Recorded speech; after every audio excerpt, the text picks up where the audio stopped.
Hello students, welcome back to my channel.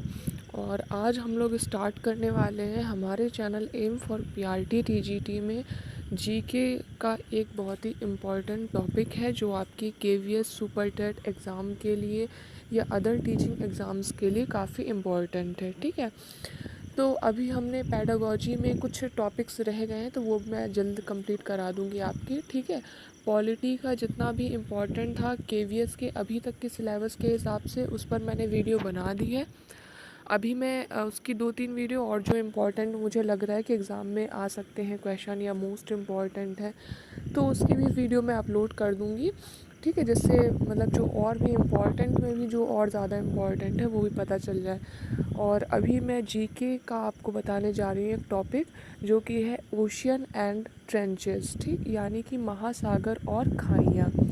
देखिए, पढ़ने के लिए बहुत कुछ है, बहुत सारी चीज़ें हैं। ठीक है, अब एक एक चीज़ें, एक एक लाइन, एक एक वर्ड पढ़ना है तो आप एक पर्टिकुलर क्लास से या फिर किसी बुक से पढ़ सकते हैं। ठीक, मैं आपको वो चीज़ें बता रही हूँ जो एग्ज़ाम की दृष्टि से बहुत ज़्यादा इम्पॉर्टेंट है, जो एग्ज़ाम में आने के चांसेस हैं, जो आपके केवीएस के सिलेबस में दिए गए हैं। ठीक है, जिनके पूछे जाने की संभावना बहुत ज़्यादा है। ठीक, तो मैं बिल्कुल अगर थ्योरी की तरह पढ़ाने बैठ जाऊँ, हर टॉपिक के 10-10, 15-15 पेज पढ़ाऊँ, क्या मतलब है उस चीज़ का। ठीक है, अगर आपको ऐसे ही पढ़ना है तो आप तो बुक खरीद करके उसको रट सकते हैं या किसी और मेथड से पढ़ सकते हैं। तो मैं यहाँ पर सिर्फ आपको इम्पॉर्टेंट चीज़ें बता रही हूँ जो एग्ज़ाम में आने की संभावना अधिक है। तो स्टार्ट करते हैं अपना आज का टॉपिक जीके का। जो भी बच्चे केवीएस पीआरटी टीजीटी की तैयारी करें, बिल्कुल ध्यान से अच्छे से पढ़ेंगे। बहुत इजी तरीके से समझाऊंगी, जितनी देर में आप पढ़ेंगे उतनी देर में आपको याद भी हो जाएगा। ठीक, ऐसे समझाऊंगी मैं। तो ओशियन एंड ट्रेंचेस स्टार्ट करते हैं। तो यहाँ पर आप देख सकते हैं मैंने जो भी इम्पोर्टेंट नोट्स हैं वो तैयार किए हैं आप लोगों के लिए। तो यहाँ पर आपको मैं जहाँ भी ज़रूरत है, एंड मोस्टली ज्योग्राफी की चीज़ों में डायग्राम्स की ज़रूरत है, तो मैं डायग्राम्स के थ्रू और इजी डायग्राम के थ्रू, बहुत ज़्यादा क्या होता है कि डायग्राम को कॉम्प्लिकेटेड कर दिया जाता है तो भी चीज़ें समझ में नहीं आती हैं। तो मैंने बहुत कोशिश की है कि मैं डायग्राम्स को भी जितना हो सके उतना ईजी रखूँ ताकि आपको समझने में आसानी हो। ठीक है, तो स्टार्ट करते हैं आपका आज का टॉपिक ओशियंस एंड ट्रेंच, महासागर व खाई। तो सबसे पहले ओशियंस यानी महासागरों के बारे में जान ले। ऐसे क्वेश्चन, हालांकि अब तो इतने बेसिक क्वेश्चन नहीं बनेंगे, कंपटीशन बहुत हाई है, बट फिर भी ठीक है, रिस्क नहीं लेना। जो चीज़ें इंपॉर्टेंट हैं तो है, उसके लिए क्या रिस्क लेना। तो 5 महासागरों के नाम हैं यहाँ पर दिए हुए हैं। ऑप्शन में 3 महासागर आ जाते। एक बार क्या होता है कि ऐसा हो जाता है कि कॉन्टिनेंट का यानी कि महाद्वीप का नाम दे दिया जाता है। ठीक, 3 दिए होंगे ऑप्शन में 3 दिए होंगे कॉन्टिनेंट, 1 दिया होगा महासागर, या 3 दिए होंगे महासागर, 1 दिया हुआ कॉन्टिनेंट। तो उसे पूछा जा सकता है इनमें से कौन सा महासागर है या इनमें से कौन सा महासागर नहीं है। ठीक है, तो इस तरीके के ऑप्शन आ जाते हैं। ये मैंने कहीं पर देखा था, अभी मुझे इतना ध्यान नहीं आ रहा कि मैंने कहाँ पर इस टाइप का क्वेश्चन देखा था, बट ऐसे भ्रमित करने वाले क्वेश्चन भी पूछ लिए जाते हैं। तो 5 महासागर हैं, ये आपको याद रखने हैं। ठीक है, महासागर कितने हैं? 5 हैं। पैसिफिक यानी कि प्रशांत महासागर, पैसिफिक ओशन जिसे कहते हैं। हिंदी इंग्लिश दोनों में इसलिए बता रही हूँ कि जो बच्चे इंग्लिश मीडियम के हैं उन्हें भी प्रॉब्लम ना हो समझने में। ठीक, सेकंड है इंडियन ओशन यानी कि हिंद महासागर। थर्ड है आर्कटिक ओशन, जिसे हिंदी में भी आर्कटिक ही कहते हैं। फोर्थ है अटलांटिक ओशियन, इसे हिंदी में अटलांटिक ही कहते हैं। और फिफ्थ है साउदर्न ओशियन यानी कि दक्षिणी।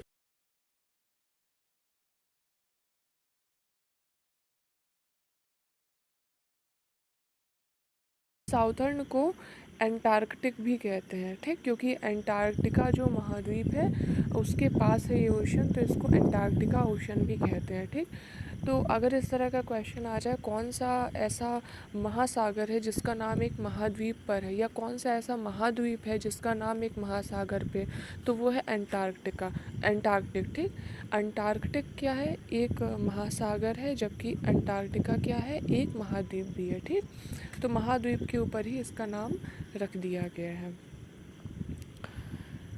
तो यहाँ पर आप देख सकते हैं ये सारे महासागरों की लोकेशन है। अभी जब मैं एक एक करके यहाँ डिटेल में बताऊँगी तो आपको और समझ में आ जाएगा। फ़िलहाल अभी यहाँ देख सकते हैं ये आप 7 महाद्वीप देख रहे हैं, Asia, Africa, Europe, north America, south America, Antarctica और ऑस्ट्रेलिया, ये 7 महाद्वीप हैं। ठीक, इन 7 महाद्वीप के पास महासागर कहाँ पर स्थित है, कौन सा महासागर कौन से महाद्वीप के पास है, यहाँ पर बिल्कुल आपको क्लियर हो जाएगा। मैंने एक रफ सा डायग्राम बनाया है ताकि बहुत ज़्यादा कॉम्प्लिकेटेड ना हो। तो पैसिफिक ओशन यानी कि प्रशांत महासागर की बात करें तो ये नॉर्थ अमेरिका, साउथ अमेरिका से लेकर के यहाँ आप देख सकते हैं और एशिया ऑस्ट्रेलिया के उस साइड तक है। ठीक, क्योंकि अब ये तो समझ के चलिए ग्लोब है, सर्किल बना हुआ है। ठीक है, यहाँ पर एक जिसको हमने फैला करके बताया हुआ है। फिर यहाँ पर आप देख लीजिए इंडियन यहाँ पर आप देख सकते हैं एशिया अफ्रीका के पास में। अब मैं काम करती हूँ, मैं आपको एक एक महासागर फिर उसकी एक एक लोकेशन बताती हूँ। तो सबसे पहले आ जाते हैं प्रशांत महासागर पे। तो प्रशांत महासागर की आपने लोकेशन देख ली, ये नॉर्थ अमेरिका साउथ अमेरिका से यहाँ दिया हुआ है। प्रशांत महासागर के बारे में जो इम्पोर्टेंट पॉइंट्स हैं, प्रशांत महासागर यानी कि पैसिफिक ओशियन, ये सबसे बड़ा महासागर है विश्व का। ठीक है, तो सबसे बड़ा महासागर कौन सा है, पैसिफिक ओशियन या प्रशांत महासागर। ये उत्तर और दक्षिण अमेरिका से एशिया ऑस्ट्रेलिया तक, देखो यहाँ पे देख सकते हैं, ये जो मैंने ग्लोब बनाया हुआ है, ग्लोब का एक रूपरेखा बनाई है। यहाँ नॉर्थ अमेरिका और साउथ अमेरिका के पास ये पैसिफिक ओशियन है, और ग्लोब को अगर हम इस तरीके से सीधा कर दें, ठीक है, तो अगर हम इस तरीके से देखेंगे तो पैसिफिक का हिस्सा यहाँ पर भी आ रहा है, एशिया और ऑस्ट्रेलिया के साइड में। ठीक, तो यहाँ पर पैसिफिक के पास कौन से द्वीप पड़ रहे हैं आप देख सकते हैं, नॉर्थ अमेरिका, साउथ अमेरिका, और यहाँ पर एशिया और ऑस्ट्रेलिया पड़ रहा है। ठीक, ज्वालामुखी की पंक्ति से घिरा इसको कहा, रिंग ऑफ फायर पूछा जाए कहाँ है, तो वो पैसिफिक ओशियन में है। ठीक है, ग्रेट बैरियर रीफ का घर भी है ये। ठीक है, ग्रेट बैरियर रीफ क्या, जो दुनिया की सबसे बड़ी प्रवाल भित्ति यानी कि कोरल रीफ है। कोरल्स के बारे में हम आगे चल के पढ़ेंगे डिटेल में। ठीक, और इसके अलावा एक और जो इम्पोर्टेंट पॉइंट है, पृथ्वी का सबसे गहरा बिंदु यानी कि सबसे जो डीपेस्ट पॉइंट है, ठीक है, वो प्रशांत महासागर में, और उसका नाम क्या है, चैलेंजर डीप। ठीक, चैलेंजर डीप जो है वो पृथ्वी का सबसे गहरा बिंदु यानी कि सबसे डीपेस्ट पॉइंट है, और ये चैलेंजर डीप है कहाँ पर, तो ये प्रशांत महासागर यानी कि पैसिफिक ओशियन में है। ठीक है, और ये चैलेंजर डीप जो है वो मैरियाना ट्रेंच के अंदर है। मैरियाना ट्रेंच क्या है, खाई है, सबसे गहरी खाई है, उसके अंदर चैलेंजर डीप है। ठीक, मैरियाना ट्रेंच के बारे में अभी आगे पढ़ने वाले हैं। ठीक, तो मैरियाना ट्रेंच के अंदर क्या है, जो चैलेंजर डीप है यानी कि जो पॉइंट है वो सबसे गहरा पॉइंट है, सबसे डीपेस्ट पॉइंट है पृथ्वी का। इसके बाद अटलांटिक ओशियन। ठीक, सबसे बड़ा महासागर हमने देखा पैसिफिक ओशियन यानी कि प्रशांत महासागर। फिर दूसरा सबसे बड़ा महासागर अगर पूछा जाए तो वो है अटलांटिक ओशियन। ठीक, यानी अटलांटिक महासागर, और ये कहाँ से कहाँ तक है, ये उत्तर और दक्षिण अमेरिका से यूरोप और अफ्रीका तक है। अगर हम पीछे के वापस ग्लोब यहाँ देख सकते हैं, उत्तर अमेरिका, दक्षिण अमेरिका यानी कि north America, south America, Europe और अफ्रीका के बीच में यहाँ क्या है, पूरा महासागर कौन सा है, ये अटलांटिक महासागर है। ठीक,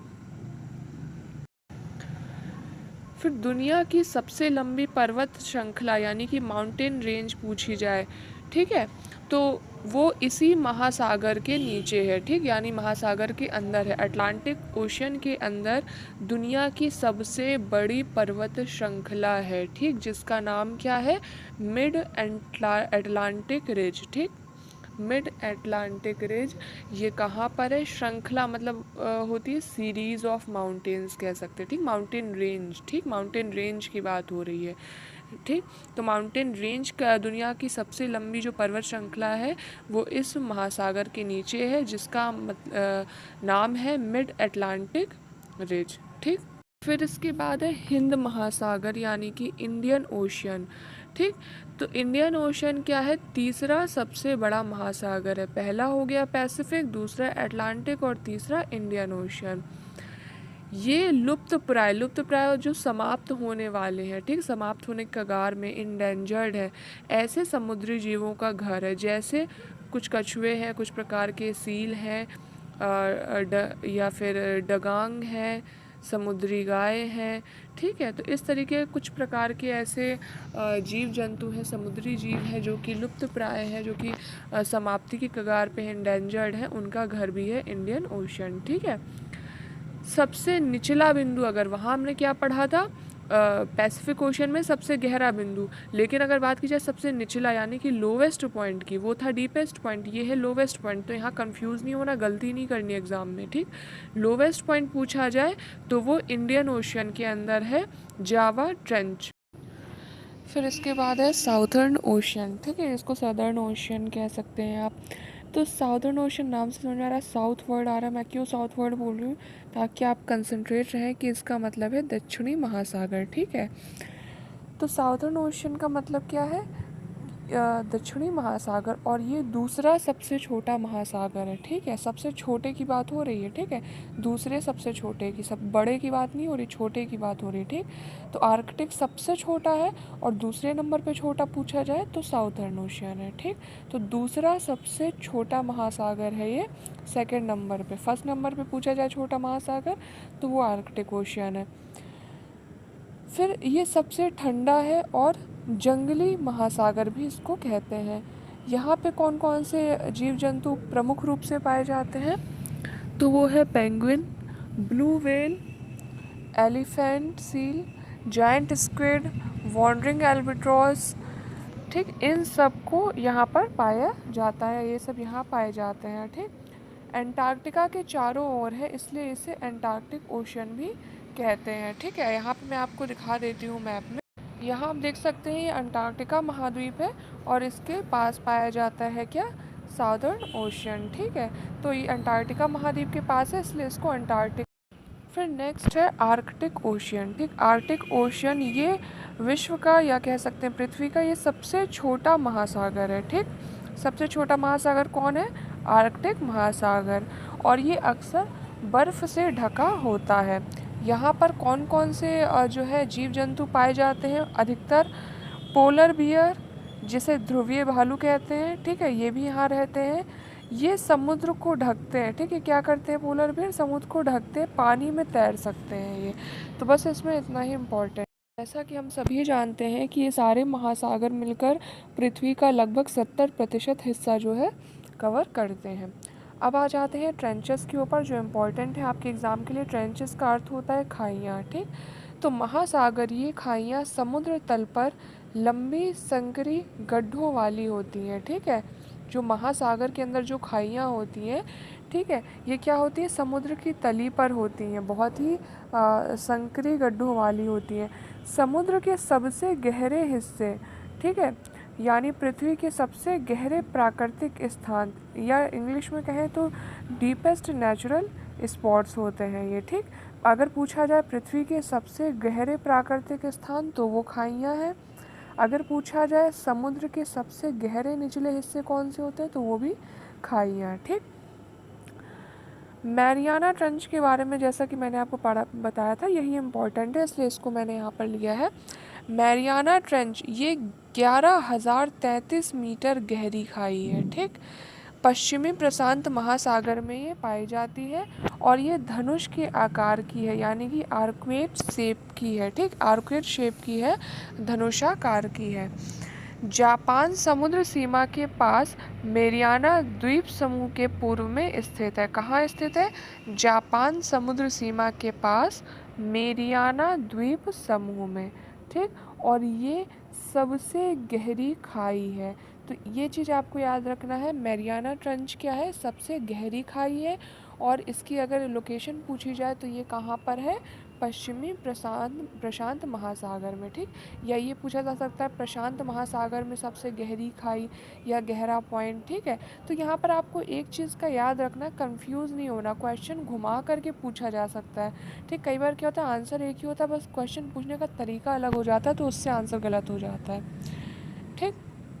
यहाँ देख सकते हैं सबसे गहरा अगर पॉइंट पूछा जाए तो चैलेंजर डीप, ये देख सकते हैं आप, ये कहाँ है, ये मैरियाना ट्रेंच में। तो जितना भी इम्पोर्टेंट एग्ज़ाम की दृष्टि था, जो 2018 का आपका एग्ज़ाम का पैटर्न है केवीएस का, उसके इम्पोर्टेंट जो भी मुझे जितना भी लगा है, और साथ ही साथ आपके सुपर टेट के लिए, तो वो वो मैंने यहाँ कवर करा दिया है आपका। और 2018 के बाद से कोई भी सिलेबस का नया अपडेट नहीं आया है, ना तो यूपी सुपर टेट को लेकर के और ना ही केवीएस को लेकर के। तो जैसे ही नया सिलेबस अगर आता है, चेंजेस होते हैं, तो मैं उसकी इन्फॉर्मेशन और सिलेबस आपको प्रोवाइड कर दूंगी। और साथ ही साथ इस टॉपिक में अगर कुछ और चेंजेस होते हैं या बाकी सारे टॉपिक्स में भी जो भी चेंजेस होते हैं वो भी कवर कर दूंगी। और अगर चेंजेस नहीं होते हैं तो बहुत अच्छी ही बात है कि आपको और एक्स्ट्रा एफर्ट नहीं डालना पड़ेगा। और चेंजेस होंगे भी तो थोड़े बहुत चेंजेस होंगे, ऐसा नहीं होता है कि पूरा का पूरा सिलेबस बदल दिया जाए, ठीक है, कुछ ही % चेंज होता है। तो अपनी तैयारी करते रहिए। All the very best, thanks for watching.